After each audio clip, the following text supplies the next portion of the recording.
Good morning. Thank you all for coming. Today we're going to have a very interesting discussion about the involvement of virtual asset service provision regulation in Brazil. With Jason, which is from the CDO from Certic, certifying the world's largest blockchain security auditor, and Najal Paulino, who you probably know, who is an auditor and the chief of the division of the regulatory department of the Central Bank of Brazil, the DENOR. Well, in the early days, the Central Bank of Brazil approached crypto with very significant reservations. In 2014, the BCP, the Central Bank, issued a comunicado, the communique number 25306, which made clear that virtual asset currencies were not electronic money and were not issued, guaranteed, or supervised by any monetary authority.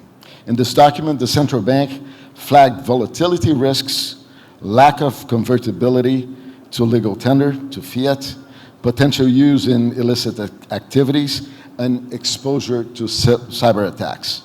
3 years later, in 2017, as you might recall, that was the height of the ICOs. The central bank issued another comunicado, the communique number 31379, which doubled down on those warnings.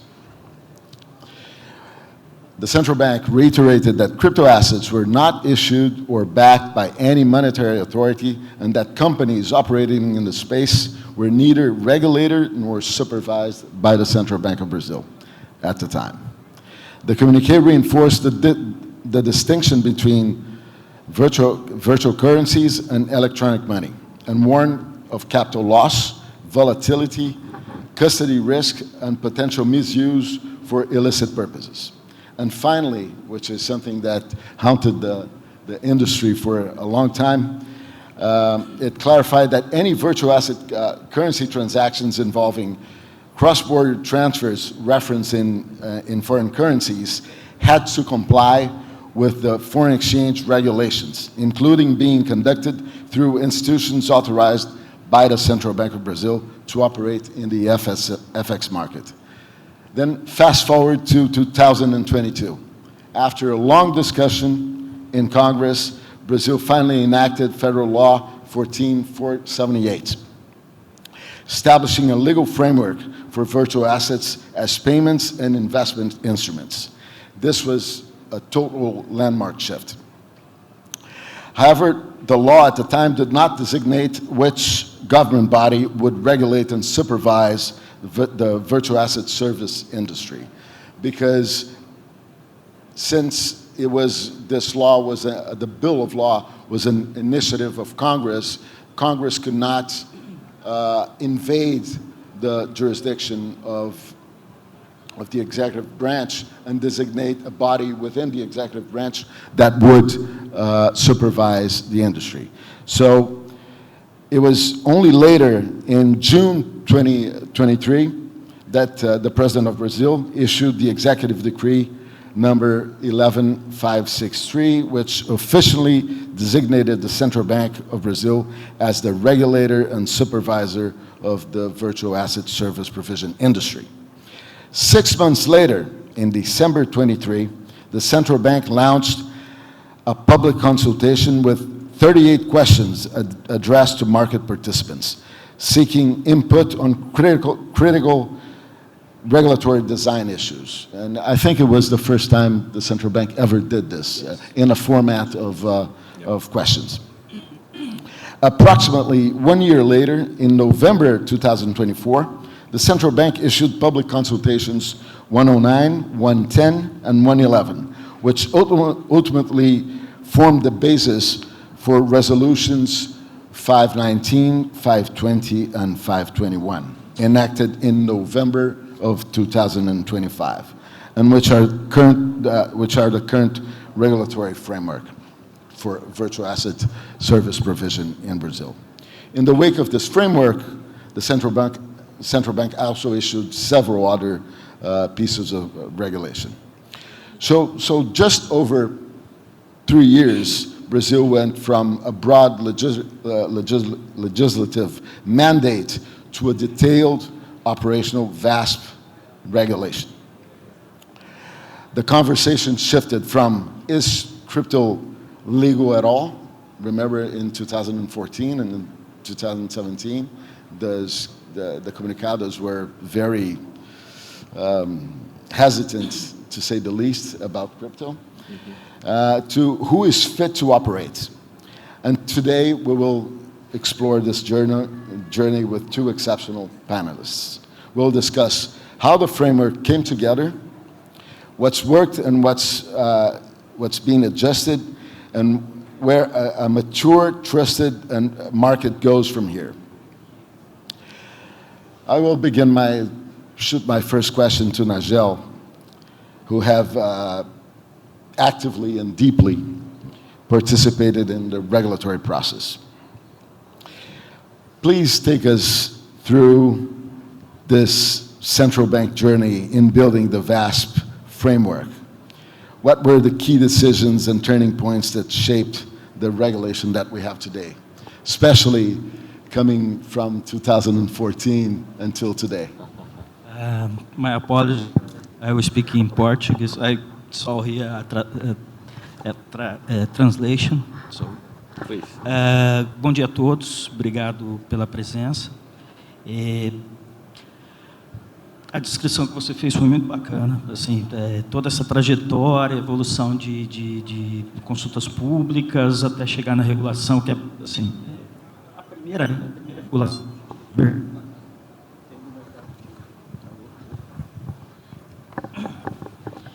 Essas são as primeiras, assim, linhas regulatórias que a gente tem desse mercado, e ao longo do tempo isso tende a evoluir bastante, tá?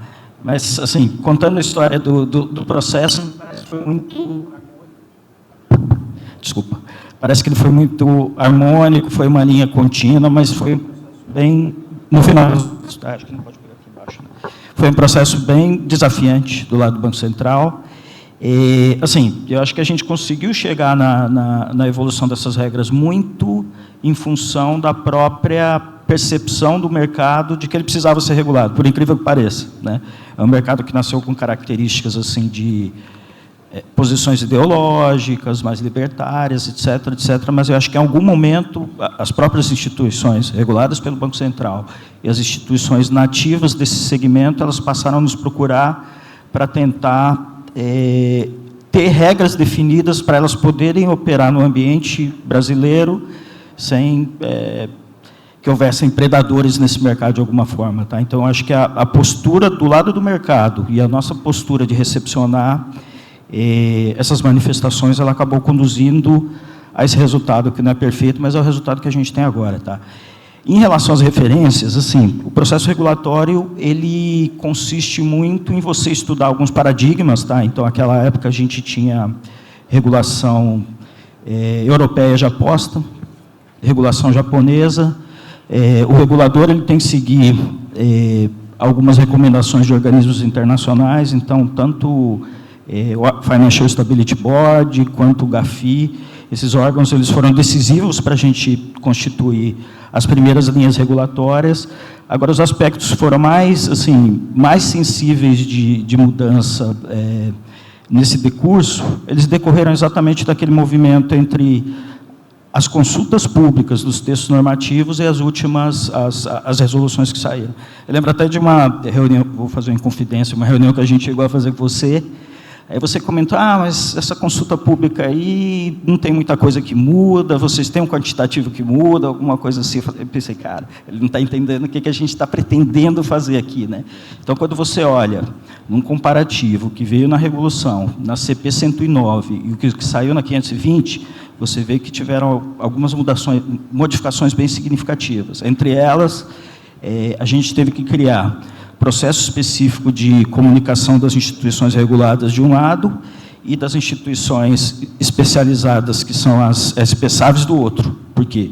Exatamente por causa da capacidade operacional do Banco Central de lidar com processos de instituições novas e com um grau de sofisticação significativo.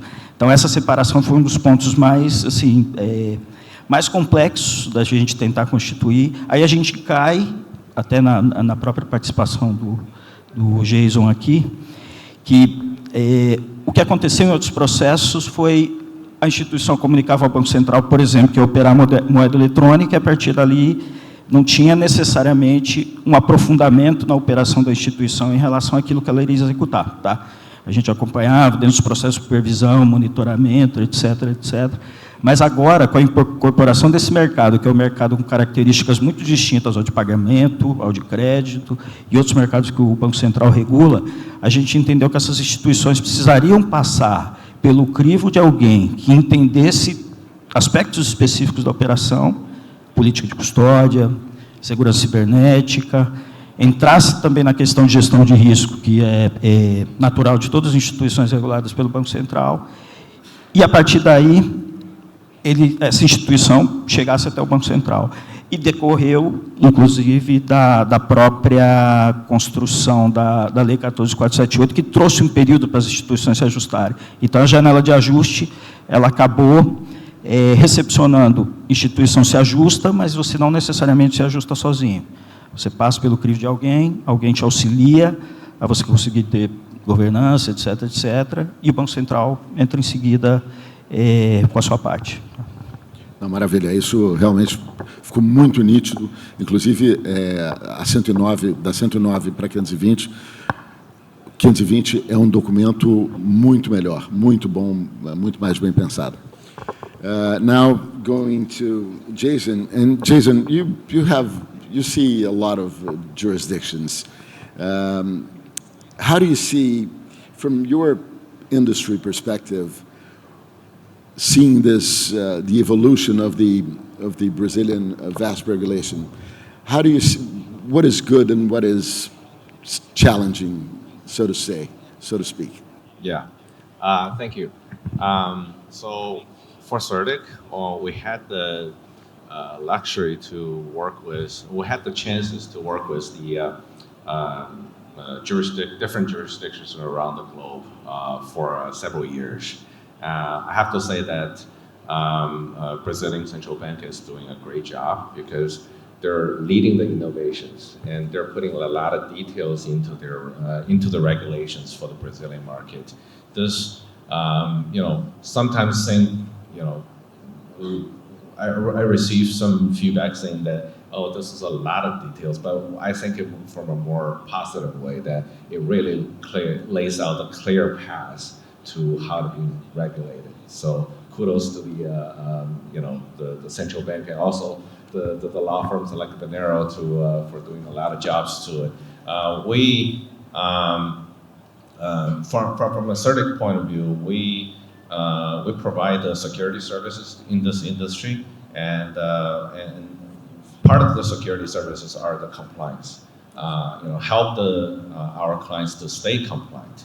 And this is quite crucial in our opinion for mass adoption and for institutionalization in the process of in adopting the digital assets. This is definitely a positive effect for the whole industry because only through the getting regulations done and staying regulated, and also with the institutions' involvement, we can see the mass adoption for it. And Brazil, we think that it's a perfect fit for virtual assets, for digital assets.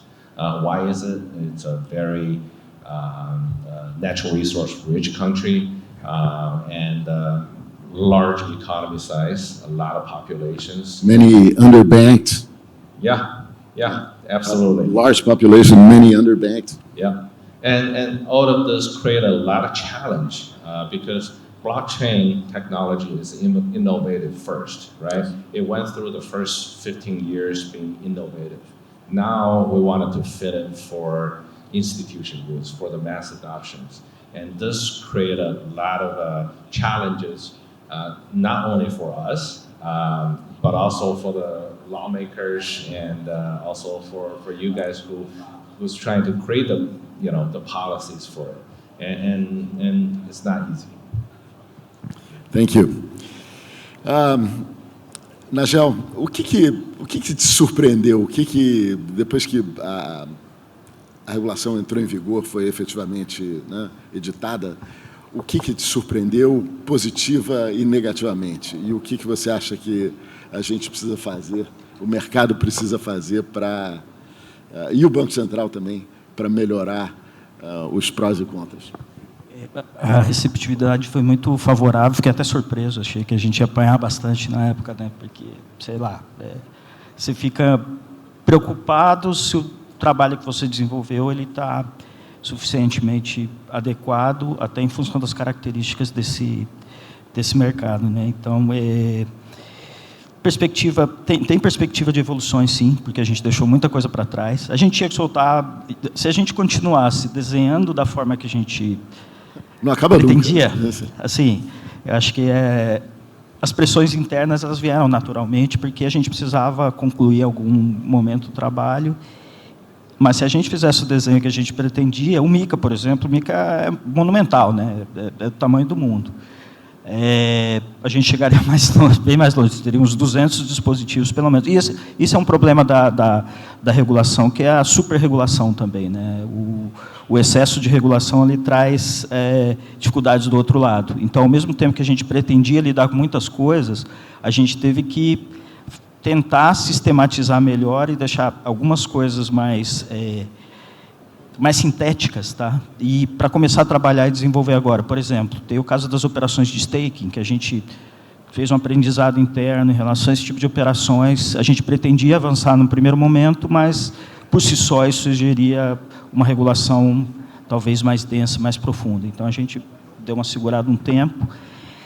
No mesmo período, saiu a conjunção da regulação do BAS, a gente contribuiu lateralmente com essa regulação, mas as duas coisas se conectam em algum momento. Então, é outra preocupação que vem com complementar a edição dessa regulação. Como é que ela vai conversar com operações de outras características que o Banco Central também está aprendendo nesse momento como regular.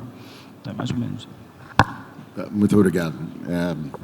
E pegando esse gancho, and going to Jason, well, Nagel said that there's still a lot to do.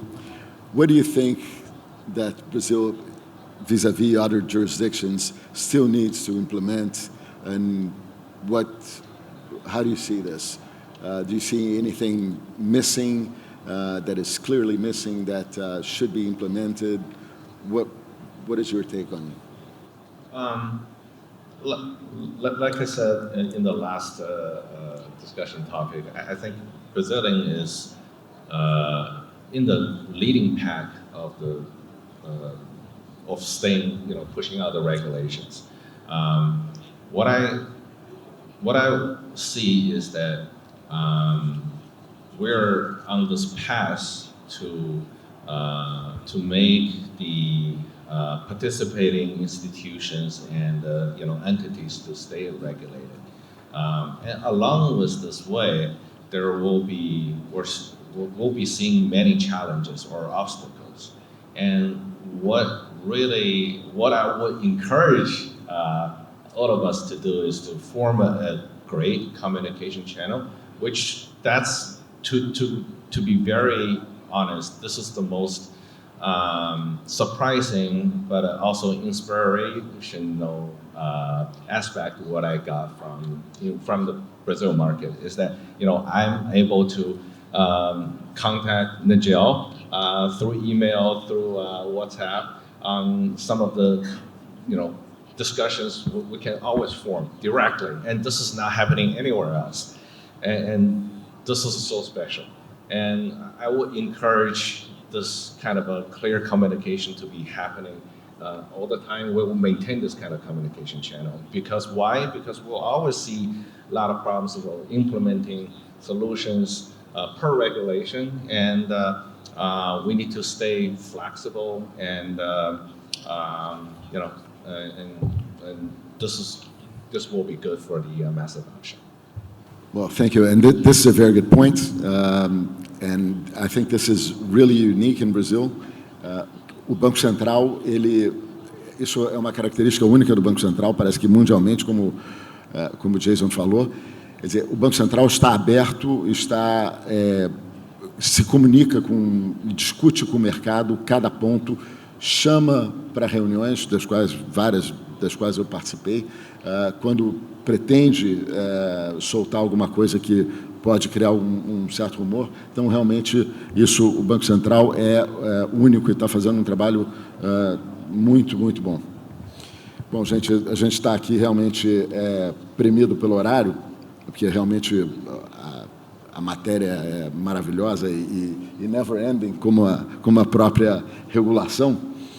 Enfim, eu queria fazer, então, uma última pergunta. Nagel, olhando para frente, o que um mercado maduro precisa? O que você acha que vai acontecer com o mercado brasileiro? Você acha que você está de acordo com uma percepção geral que é muito repetida, né, de que os trilhos dos mercados financeiros e de capitais vão eventualmente não,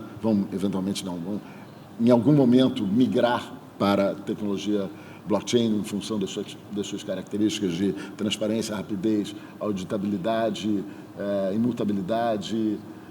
Como é que você vê isso? Recentemente, a gente passou pelo processo de avaliação específico do FSAP, né? E quando eles vêm até aqui, vem o FMI, Banco Mundial, eles discutem com o Banco Central, eles pegam diversos aspectos técnicos, eles falam de macroeconomia, de mercados, de regulação de produtos específicos como derivativos, os mais sensíveis, né? E aqui no nosso caso eles trouxeram particularmente a discussão sobre cripto, acho que foi uma de ativos virtuais, acho que foi uma das primeiras jurisdições que eles fizeram essa avaliação específica, tá? E assim, o que eles trouxeram como manifestação nas primeiras linhas em relação à regulação é que, de fato, a convergência aqui já está ocorrendo. As instituições financeiras já começaram a modelar seus produtos para essas características mais digitais, para aproveitar oportunidades de adventos como tokenização, etc. Mas o processo ele tende a ser um pouquinho mais longo, até porque, pelo menos o Banco Central, ele tem que operar dentro dos limites da competência específica dele. Então, se a legislação ela não define essa competência e a gente ultrapassa esses limites da legislação, a gente comete um delito assim, como órgão. Então, quando eu falei do MiCA, por exemplo, o MiCA é uma lei, né? Os europeus tiveram espaço e condição necessária para desenvolver todo aquele arcabouço, criar condições para avançar em temas como a tokenização. Agora, aqui a gente tem algumas amarras ainda, que decorrem primeiro da legislação, ser desenvolvida a partir de diálogo, etc., etc., e a partir daí os reguladores entrarem e fazerem esses desenvolvimentos que são, assim, há muita ânsia do mercado em avançar, muito rápido, de forma célere, etc. Do nosso lado também a gente espera que esses avanços aconteçam, mas as coisas precisam acontecer não numa velocidade tão rápida. Por quê? Porque algumas exigências que aparecem para o Banco Central estão relacionadas aos aspectos institucionais, como o mercado está estruturado, como é que as instituições estão operando, se aquelas operações estão equilibradas financeiramente. Então, são esses os pontos que são relevantes para pensar em alguma futurologia agora. Maravilha. Muito obrigado. Jason, last question for you. So, we were exploring with Nagel, and Nagel was explaining the issue on if the rails of the capital markets and financial markets will eventually migrate to blockchain. What is your take on this? How do you see, and do you see that this is something that will happen anytime soon, or it will happen slowly, then all at once, as Bill Gates likes to say? So from our experience, we're seeing that at least 70% of the large institutions are having some digital assets initiatives already. Some more advanced ones, they've been developing their applications for the past 5 years. I think it's the adoption of blockchain technology is inevitable. What's the final form? Whether it's a mix of private chains versus the public chains, and how the tokenization is going to end up with. This is not determined yet, but we really think that the blockchain technology will be here as we're speaking. And this is happening globally, yeah. It will happen. Yeah. It will happen. Well, thank you. I keep getting this. We keep getting this. Time is up. Yes. So we really exceeded our time. But thank you very much for being here. It was a pleasure. I think just as a closing remark, just to say that a well-regulated Brazil doesn't just benefit us Brazilians or non-Brazilians. It can set the benchmark, especially for Latin America, and signal to global players that this region is serious and compliant in terms of innovation. Well, thanks again for joining, and enjoy the rest of Blockchain Rio. Thank you. Obrigado, pessoal.